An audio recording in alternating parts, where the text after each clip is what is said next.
Just want to thank everyone that's joining and let you know we're just giving it a few more minutes to get everybody in from the waiting room, and we'll get started.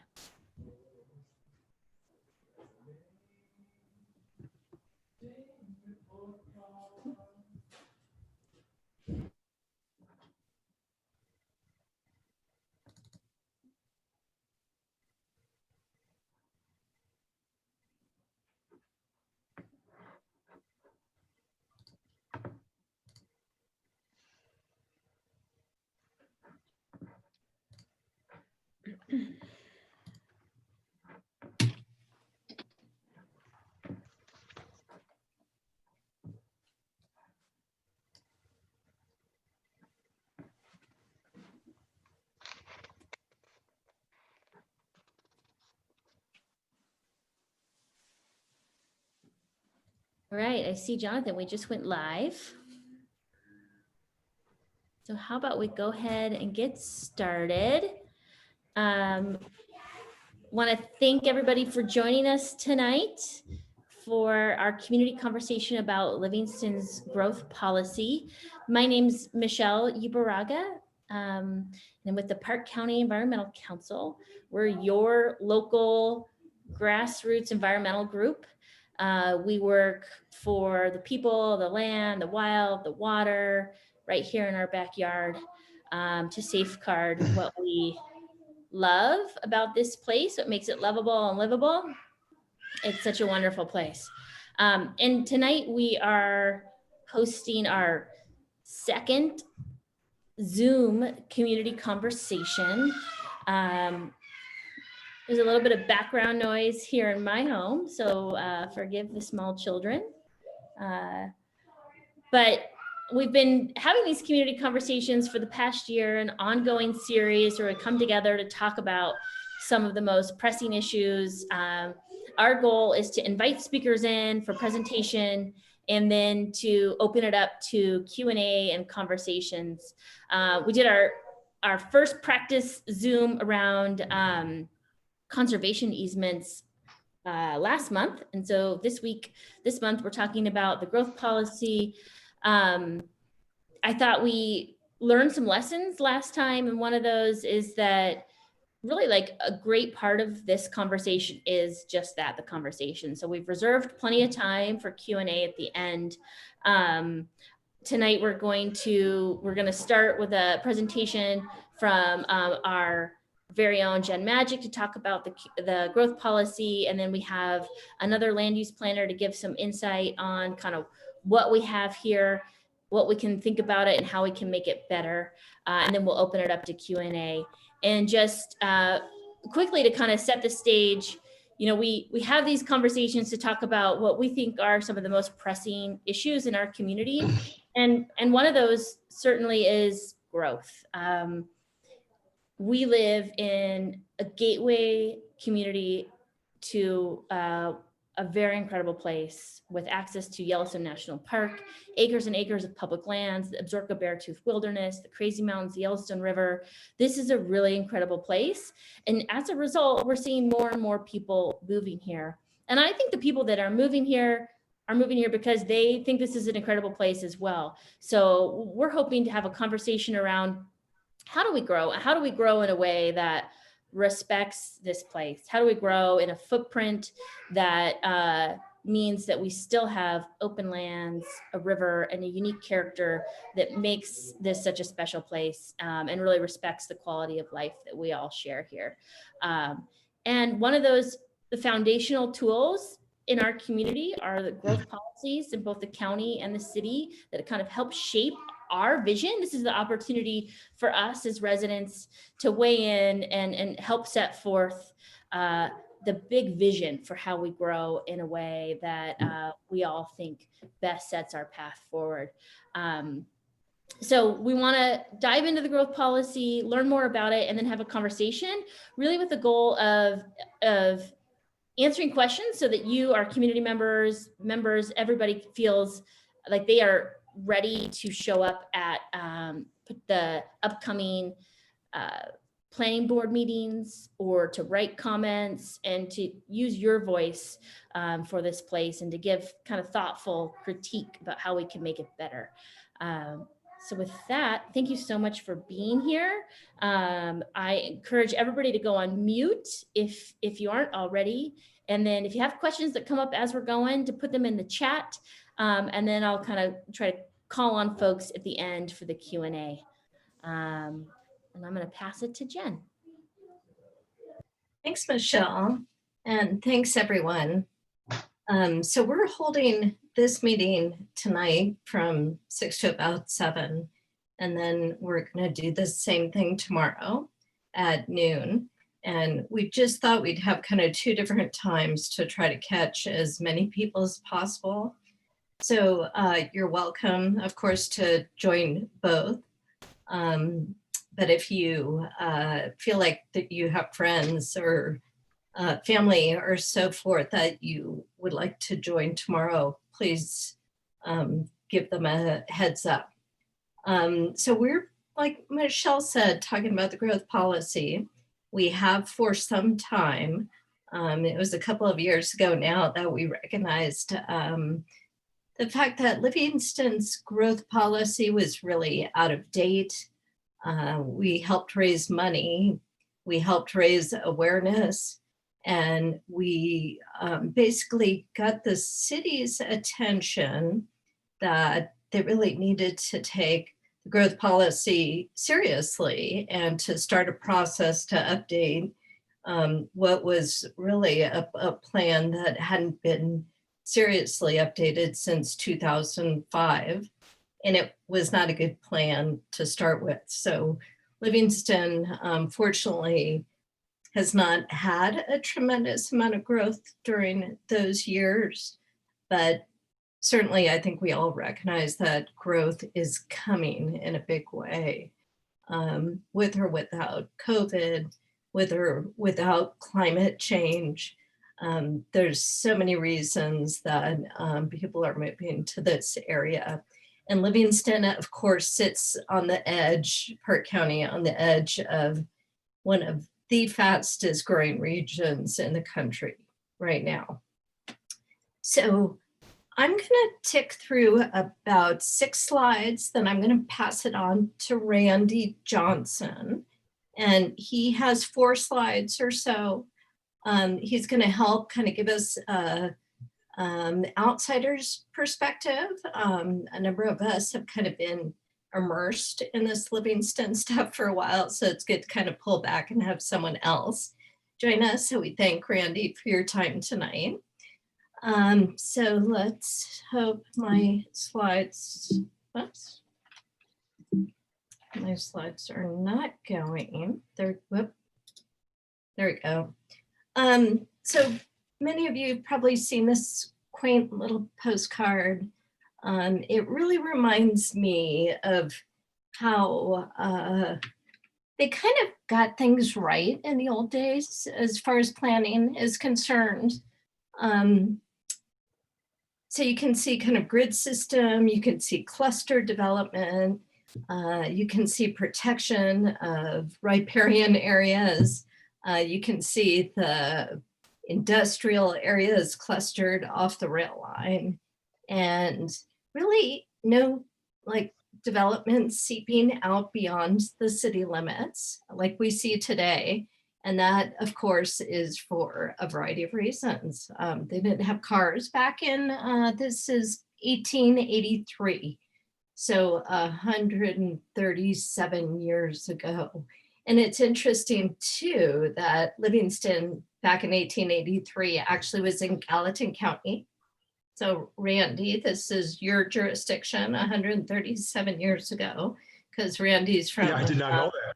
Gallatin County Planning Department. Yeah, it's weird. So really the main focus of tonight is this map. So here we see, you know, Livingston and that quaint community core in the middle. And we see plans for future growth on the edge of town. And this is what we call the future land use map. And it helps guide growth as the city grows. And this is a draft. It is currently in the draft growth policy that the city is in the process of reviewing right now. So real quickly, all the yellow you see there is either medium or low density residential. The little bit of red off of 89 is a type of commercial. That purple color south of 90 on the east side is manufacturing. Green, of course, follows the river and is park and open space. And the pink is mixed use. And so this map, if it is approved, would be put in a final growth policy, and it would basically help dictate where the city boundaries grow into the future. And it caught our eye a little bit because we are picking up a theme in this growth policy draft of this kind of development and this kind of growth over growing closer to home. So this kind of outward growth instead of growing more closely to current infrastructure and current town. So it raised a red flag or two. Oops. Oops.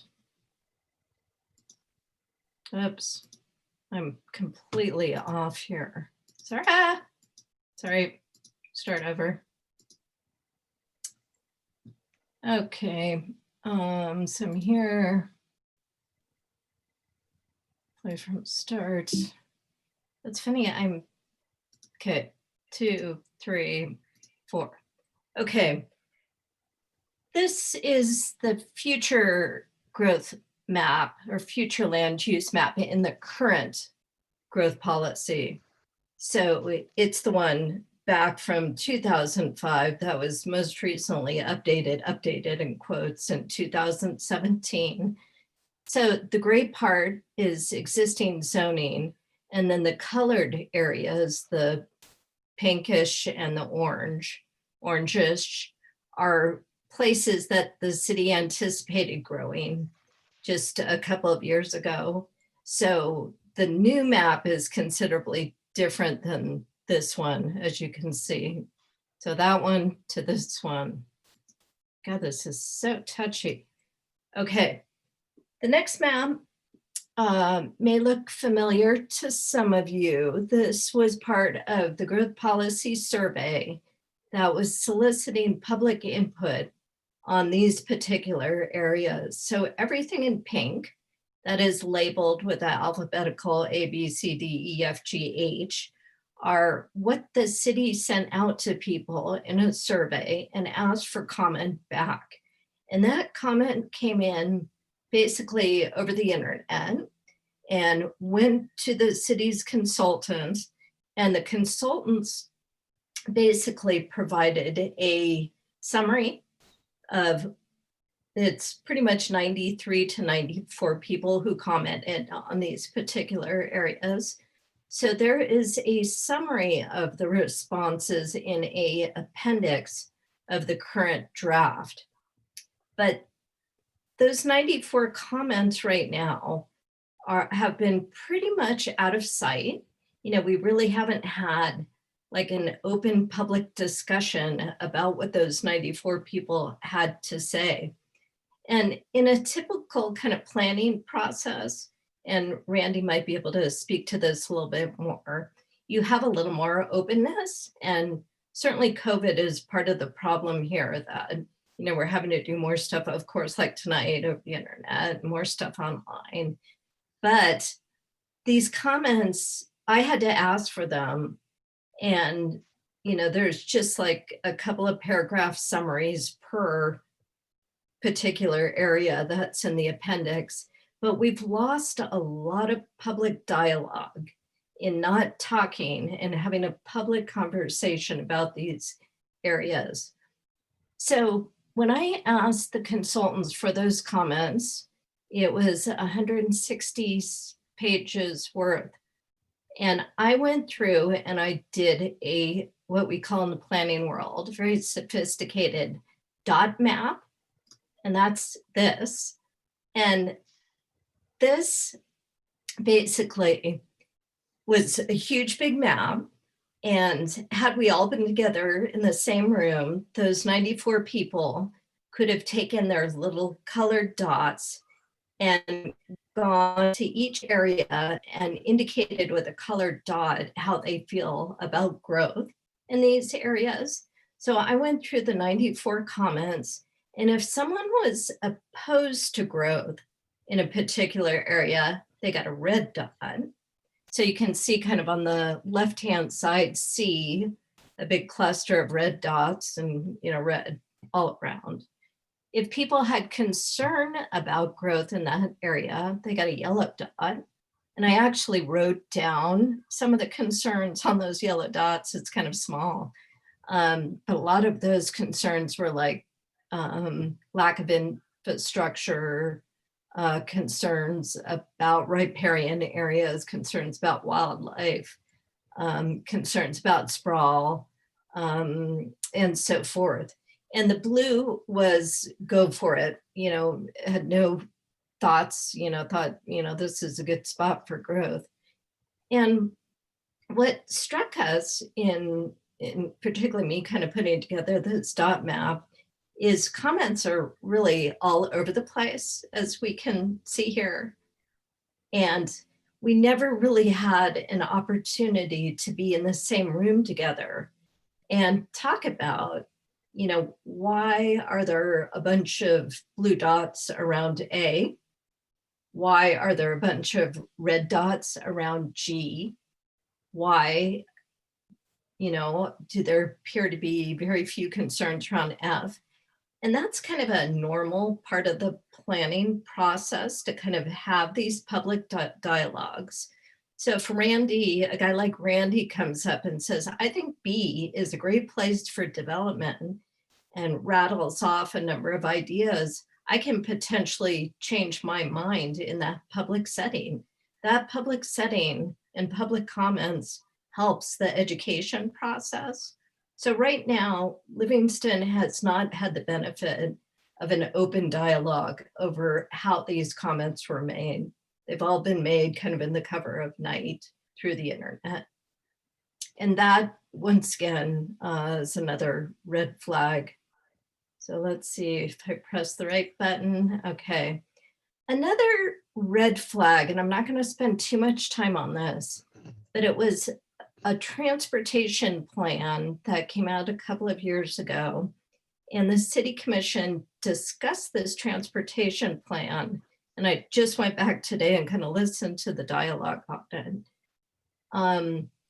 And what happened during that city commission meeting was a number of people said, this transportation plan is preceding our growth policy. So how can we talk about growth in, you can see the outline of this study area that was put together. It was put together by a transportation engineer working with the city, suggesting that over 2,000 new homes should go on the north side of Livingston. So this happened in a public setting, but the topic of the day was a transportation plan put together by an engineer with the help of city officials, but still the public was kind of left out of, does it really make sense to put 2,000 homes there? Is that's something that we agree with? Why are we focusing on the north side and not other areas of town? And that's all stuff that you would really talk about in a growth policy. So comments at the meeting in August of 2018 were, this is putting the cart before the horse. You don't do the transportation plan until you've got the growth policy that is put together by the community that dictates where the transportation should go. So red flag number 3. So that brings us to, where is the public dialogue in this process? And we've recently sent around a petition, and I think many of you on this call have signed that petition. And if you haven't, you're interested, please let us know. But it's simple. You know, it's not a petition saying we want to be anti-growth or we want growth all in H or A. It's just saying we need some public dialogue on this in a formal public setting. And it's important enough for the planning board to devote at least one full meeting to it. So people, you know, the 94 people on the dot map can get in the same room, Zoom room together and talk about it. So that's what that is all about. And so that I'm going to pass it on to Randy Johnson. Randy is a former colleague of mine at Gallatin County. I picked a photo of you skiing, Randy. He's actually a really good skier, but I just pulled this off the internet. Who knows who it is? And Randy has been a planner with the department for what, 30 years, working once again in one of the fastest growing counties in the West. So Randy, take it from here. Okay, thank you. Can you all hear me? Yep. Well, I just want to pick up on where Michelle and Jennifer left off. You know, Michelle said it all started with the conversation, recognizing that Southwest Montana is growing. We all get that the growth is going to happen, we can't stop it. But where we are today, you know, how do we manage that growth and how do we preserve what's important to us all and what brings us here? Planning, managing growth can be mutually inclusive, not exclusive. And I think it's wonderful that you're taking the approach and updating the growth policy. I know Jennifer and I have worked with this before. Montana statute is very specific as to what needs to be included in a policy. It has a long menu list. And so that's kind of where it all starts. And you can't do a growth policy unless you have really good public output, public participation, establish a vision, and get more specific in where you want that vision to go and how to establish policies and objectives and implementation strategies. But typically the next step in doing that would be to, once you have that very broad growth policy, how do we start to refine it? How do we implement growth on the ground so how the land develops, it actually matches what our vision was? So the next step in that process was to take a close look and establish neighborhood plans. Now, when Jennifer showed me your map of all the little neighborhoods, that'd be a great example where you could approach a neighborhood and put together a neighborhood plan. And the great thing about the neighborhood plan, you will look at more specifically what type of uses you want there.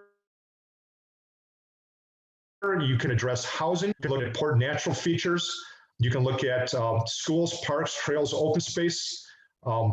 You can look at roads, sewer, water infrastructure, and strategies and how to actually implement that and actually how to, help pay for those costs.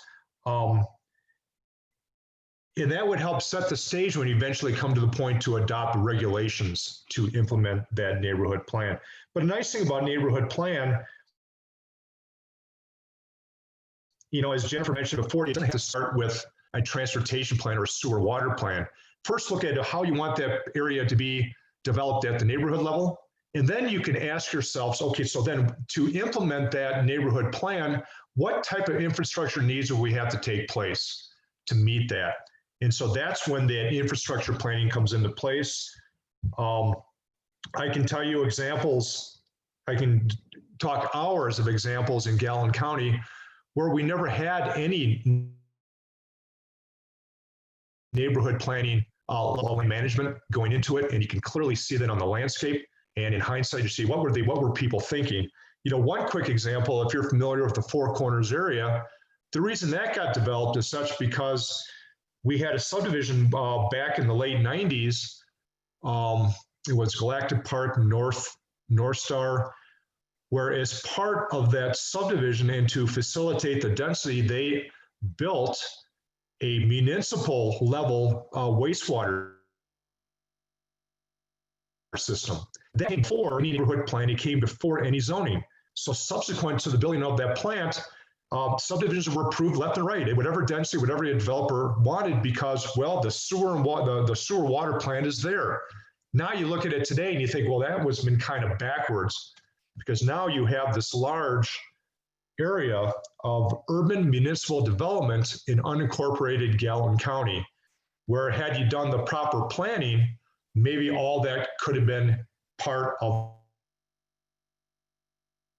Bozeman's growth, where you can better provide more efficient services, better address housing uses, what have you.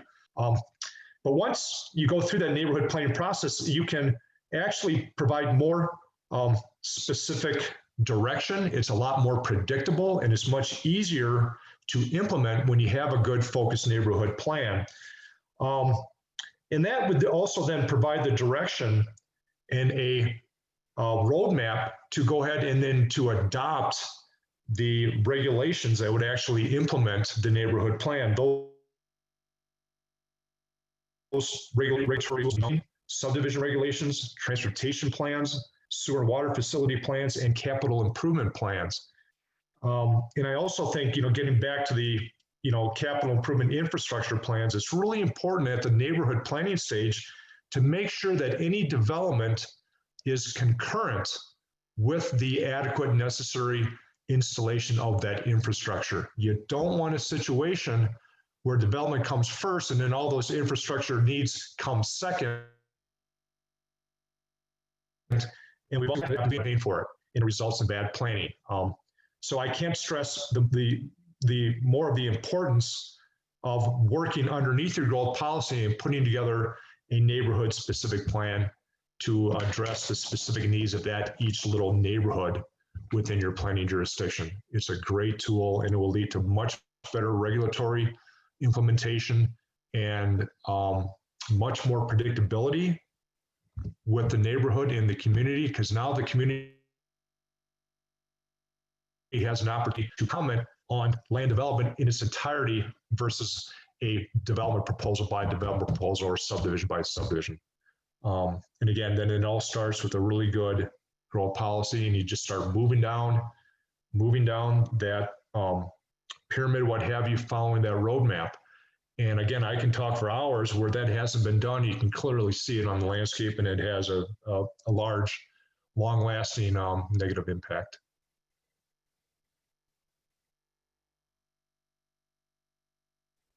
I'm done. Thanks, Randy. I put the future growth map back up here, the draft, and do you want to just give your quick kind of overview? So one important thing that Randy brought up is the importance of neighborhood planning. So state statute talks about growth policies, and then within the growth policy statute, it talks about doing a neighborhood plan. So it is kind of the more fine-tuned sort of plan that helps you plan large areas like Randy is talking about here. So it could be a really good thing within the Livingston Growth Policy is to require neighborhood plans of newly developed areas. That gives you kind of that big picture look on an area before you start development. And, but Randy, I was wondering if you wanted to look at this and just kind of really quickly, maybe pick out one area that, or one or two areas that you think might be good for growth and why. Sure. In an area maybe that not so good. Well, let's start with, from my opinion, if I'm looking at, this map with areas A through E, let's take a look at, say, area C, kind of on the west fringe of Livingston. Right now it's kind of been, haphazard type growth. And that you have an interchange. And that's huge in terms of providing and facilitating growth. And if I look at that interchange, I think, well, so that could have a big impact on the west side of Livingston in terms of mixed use, manufacturing, industry, and residential growth, especially if you can get a road underneath the railroad track going up into Area C. So if I were looked at Area C, I might think, okay, north of the railroad track, that might be area that might be more focused on density residential growth and also incorporating good amenities for that growth, open space, trails, parks, maybe some natural amenity preservation. And think about how you would prioritize that growth, how do you implement it, and at the same time, plan for capital improvements in the installation of the infrastructure. Now, if I look at Area D, the way I look at it now, it kind of has a lot of mixed use, retail, industrial, junkyard, car dealerships, small malls. That might be a good place if you want to continue that trend because it's kind of located between the interstate and your main street. You might want to facilitate more of a mixed use in that area. Now, if you look at places, it might be premature to talk about growth on the southeast side of the interstate up in the hill, up Swingley Road. But if you were to look at that, if Livingston were to grow that way, if you look at areas that are sensitive, that are really difficult to develop, you might well look at ways to allow for conservation type of development, maybe small pockets of residential use. You also have to think, can you really get infrastructure up there? Or are you going to get a sewer water plant up there? So those areas might have some, physical limitations to development. But looking at, areas C, D, and even B, I think that's pretty obvious where the growth is going to go. But just really focus on how you want that development to look. And what demand to place on existing infrastructure? Yeah. We had talked about some of those areas really being disconnected from current Livingston and just some of the consequences of disconnected growth like that, being automobile dependent or bedroom community to Bozeman. Yeah, and so that's interesting. Being on the west side, you could anticipate a lot of people buying homes there, commuting back and forth to Bozeman. Now, I would say any type of growth definitely needs to be part of the city and needs to be connected to all the infrastructure. And they need to contribute in paying for the cost of that infrastructure. And again, that's why I always stress the concurrency with development. Make sure as development takes place that infrastructure gets put in, not pushed off, not have the can kicked down the road, because that creates a lot of problems. Great. Yeah. So real quickly, I think we'll open it up to some questions and some just dialogue here. I put away some takeaways, real general, kind of learn from planning mistakes of the past. Really important to maintain existing infrastructure and prioritize maintenance and upgrades of existing infrastructure over new construction. Important to build infrastructure that is both sustainable and adaptable. Sprawl increases long-term maintenance costs. Really look at prioritizing infill and redevelopment opportunities. Provide infrastructure that supports a more compactly designed community based on mixed-use neighborhoods. And Randy talked about mixed-use neighborhoods and being able to accommodate that with neighborhood plan. And then lastly, support opportunities to develop a variety of well-designed affordable housing for all residents. And that's tricky. And I just want to go back, if I can, to this map. Let's see if I can blow it up.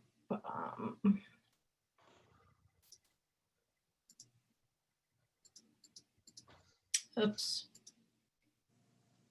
So C here, just to talk about that a little bit more. C and D. Sorry. God, if I even touch my mouse, it's okay, hands off. C and D are so close to the interstate. They're particularly we're looking at the west side of those areas in particular. It's like the east side of D has existing development and could be a really great area for infill. But C and D have a number of issues in terms of being disconnected from the community and promoting kind of that sprawl type of development and costly development. So a lot of infrastructure to get out there, including a rail crossing, which is going to be extremely expensive to accommodate more growth on C. And then once that's built, like Randy said too, this ease of access onto the highway to Bozeman, and a real potential for a disconnect for development in those areas from Livingston. So red flag on development that is that, far removed from the community core. You've got to make sure that it has all of the amenities or many of the amenities that you have in your community core, including things like schools. There currently is not a school on the north side. Did I get that right? No elementary school on north side. And other community facilities that are important. You're requiring everyone to drive. So let's open it up to questions. And Michelle, if you have anything to add to that, please do. I would just add there, so Washington School is on the north side. It's our kindergarten. It's just where kindergartners go. But the north side doesn't have grocery store. I mean, there are quite a few things about the way we're growing on the north side that is kind of, leading toward residential sprawl, kind of forcing folks to get to amenities through a very narrow kind of bottleneck across the rail crossings that exist right now. So yeah, I just want to add that the comments that we've seen in community meetings is that, this development at C and D, I mean, I think you're right that closer to downtown in D has the potential to be connected and smart, but that some of the things proposed out by the interstate, that's where we get the potential for sprawl, big box stores, neighborhoods without good connectivity to downtown for kids to walk to schools. And so sort of a different type of neighborhood than we're used to here in Livingston that looks like a lot of single family houses that require vehicles to get into town. And what are the consequences of that type of development? And is that what we want? I mean, I don't think it is. I mean, there's clearly a lot of kind of negative impacts to being a car dependent community when instead we have this beautiful downtown with potential housing opportunities, kind of building from our core out with trail networks and open space to really make sure that growth is happening in a way that is healthy for everyone. So I'll just leave it with that and suggest that we open it up to questions and comments. Well, Michelle, this is Jim Avanoff. That's a great segue into a couple points, and excuse me for being naive because I have not been at many of these meetings, but a couple of things that stand out is, has there been or will there be any socioeconomic studies about as we move forward? I mean, it seems like, nothing against Randy or you or anybody, it seems like you're taking the snapshot today, and I'm wondering about not only the socioeconomic variances coming into the future, but also the changing demographics, which I think is going to be huge. And lastly, and I have to bring this up, record park visitation every year, which drags into the commercial and even residential growth of these gateway communities. I mean, look at the changes that little Gardner has gone through in the last decade, and how's Livingston, how's Park County going to either accommodate or live with or restrict those types of things?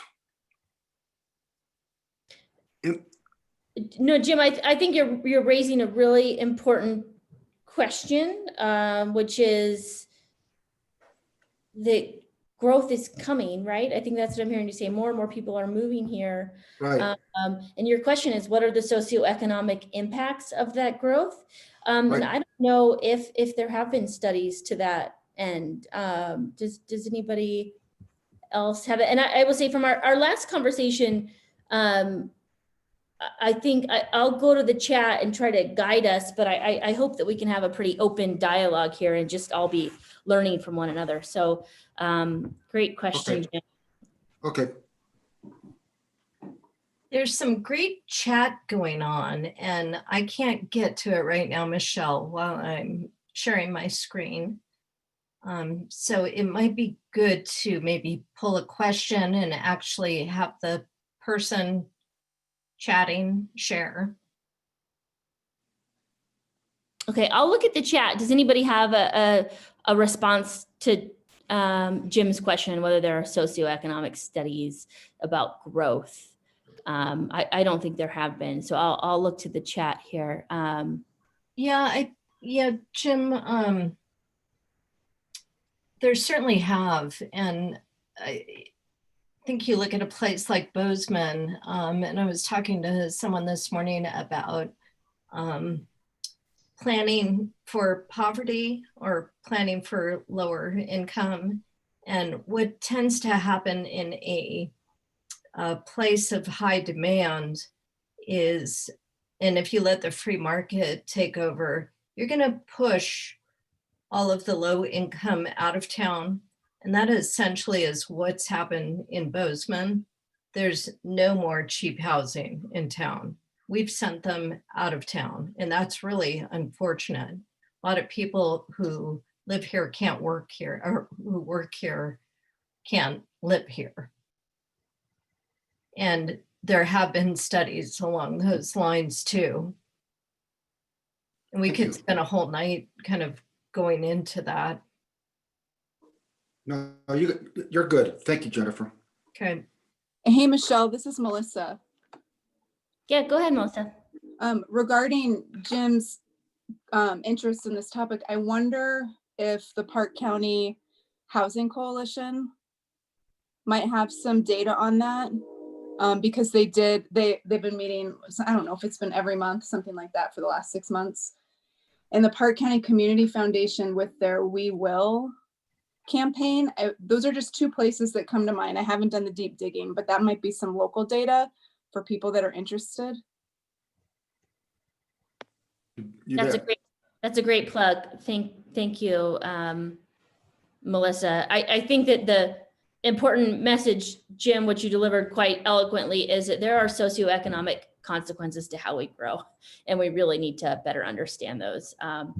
And I think those are important questions for community members to be raising in our planning board meetings and asking our planning board and the city planning department whether they are considering those consequences, how they've considered them, so that we all can have some confidence that those are data points being included in this process.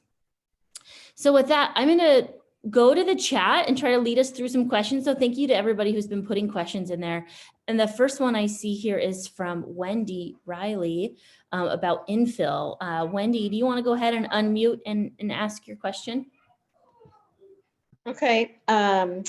So it's if we were to prioritize growth in infill, has anybody done any analysis on how many housing units we could possibly accommodate? Like I guess in other words, if we think we have to grow by, 2,000, let's say 2,000 residences, is it realistic we could do that with infill?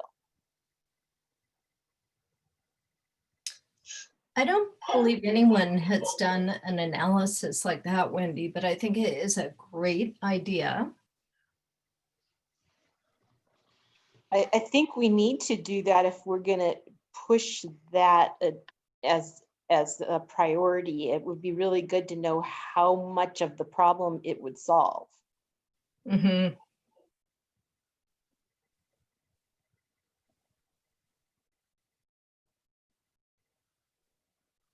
My next question was, if C and D were developed, I just have my question is, can the highways, the roads that we have, like Highway 10 and Park Street, accommodate people coming into the downtown area, which is what we would want to encourage?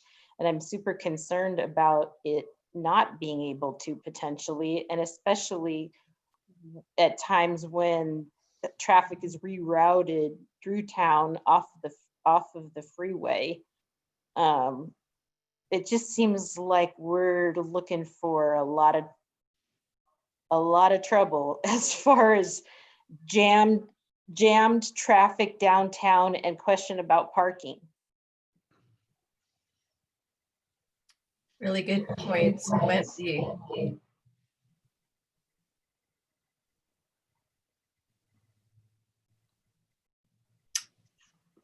And I'm Eleanor.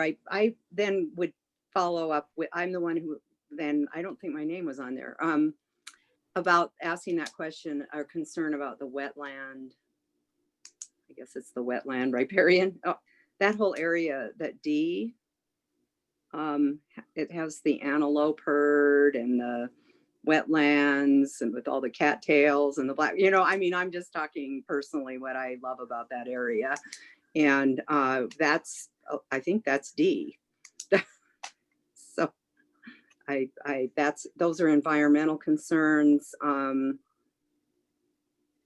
then I had the next comment, which was on the safety. I commented on this. I'm really glad you followed up on these areas. I put in comment I'm part of a Rail Watch committee with Yellowstone Bend Citizens Council.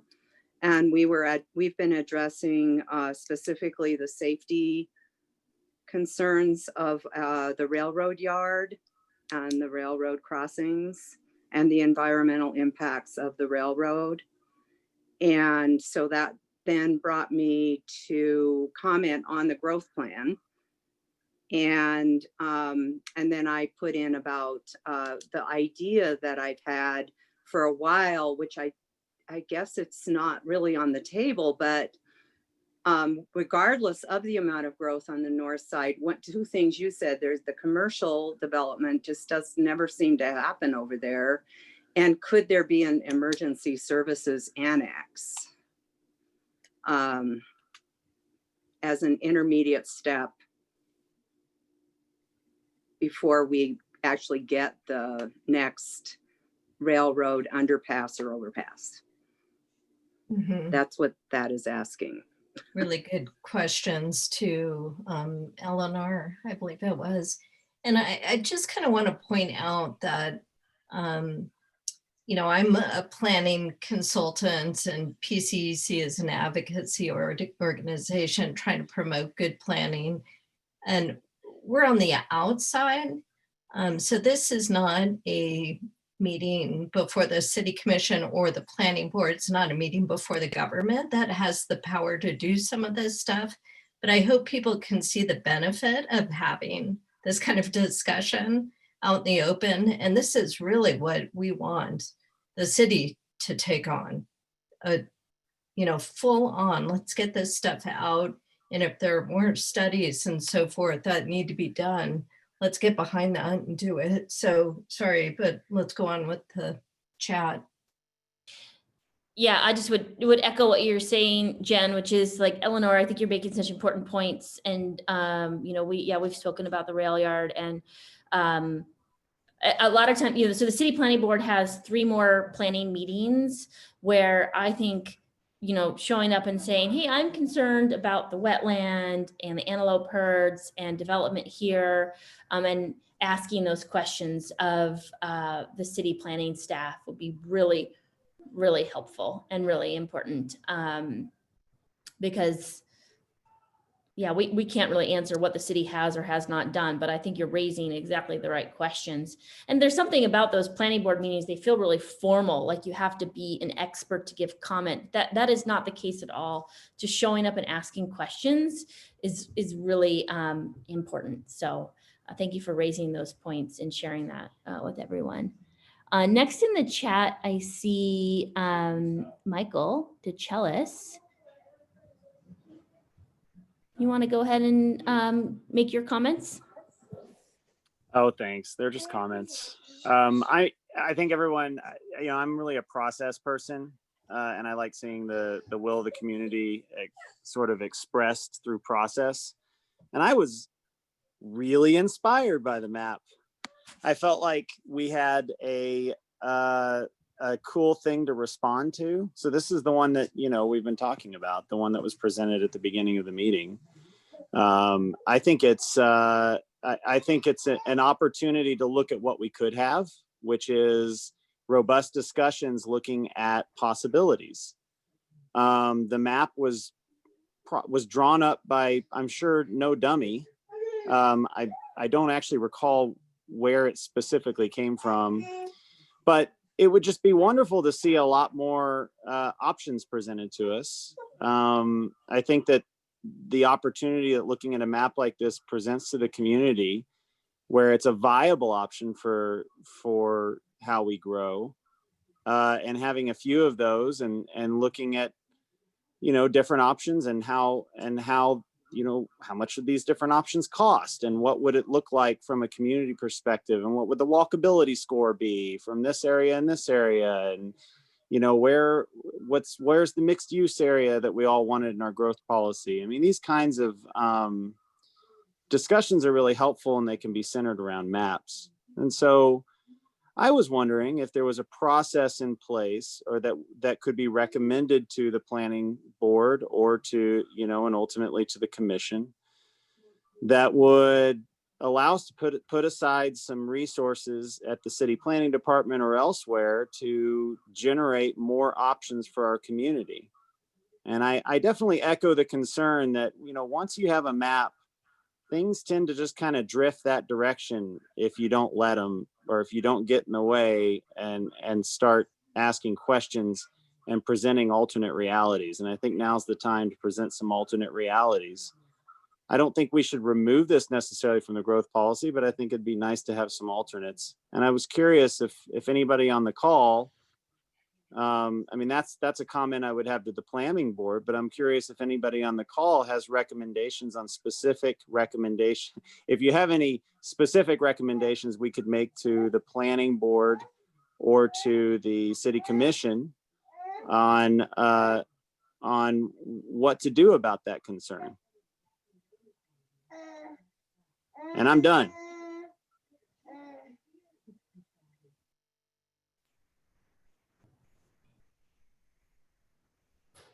One thing we want to work on is kind of building on these takeaways. So doing exactly what a few of you are talking about is coming up with strategies and things that need to be added to the growth policy that may or may not be there right now, and in some cases more likely not there.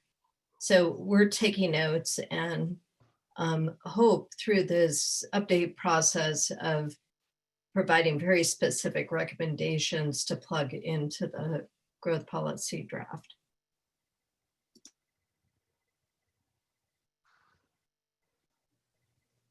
Yeah, I've seen a lot of comments about maps.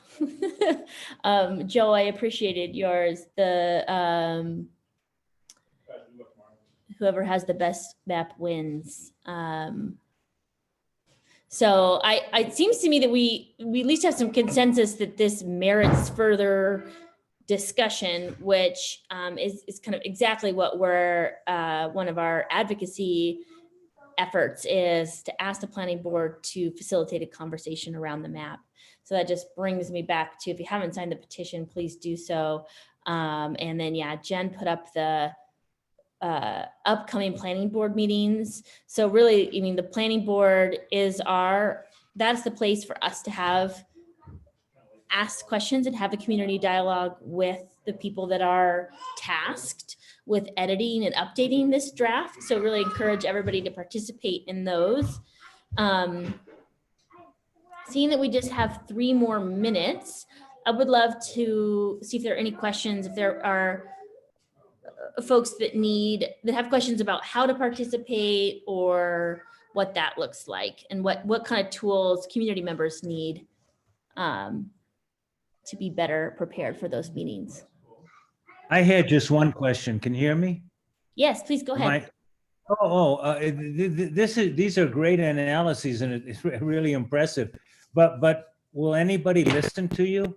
I know that there was this Yellowstone Preserve proposed on the east end of town, right along the river, with 800 houses and a whole little city by some crooks in Alabama who had no experience developing it. And the city council fell on their backs for them. Steve Caldwell pushed it through, and it was, they of course ultimately failed. But I mean, no, they wouldn't take public comment, and they just overrode everybody's objection to it. And of course, the planning, the anti-growth people on the county side have resigned, Gene and Frank, because nobody listens to them. Do you actually expect to have an impact?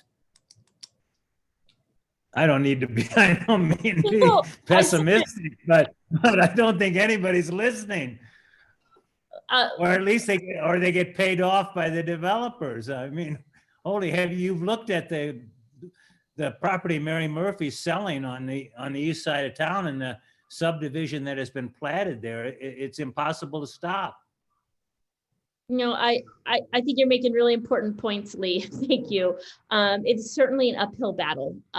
So, I think it's really important, and if we show up and we keep commenting and hopefully overwhelming them, but it's an uphill battle. You're right. Do others have thoughts on how we coalesce our efforts to actually make change on these maps? I'm impressed. I think this is a wonderful job that's being done. I'm just so discouraged by past experience.